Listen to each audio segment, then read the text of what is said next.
Okay.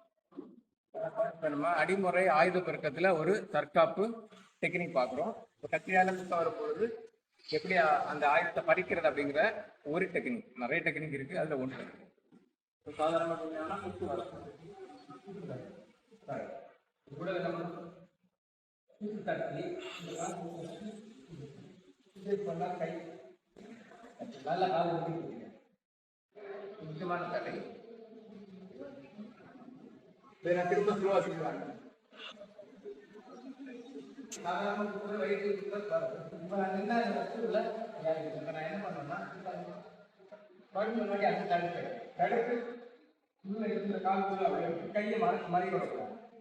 இதுக்கெல்லாம் அந்த கை ஒழுங்கு இந்த காலம் வந்துட்டு தேவைப்பட்ட இங்கே ஒரு அடி அடிச்சு தட்டு தட்டுனா ஆயுதங்களை தரலாம். இது வந்து அடிமுறை ஆயுத பருவத்தில் உள்ள ஒரு ஆயுதத்தை பறிக்கக்கூடிய ஒரு மெத்தட். இது போல 100 மெத்தட் இருக்கு.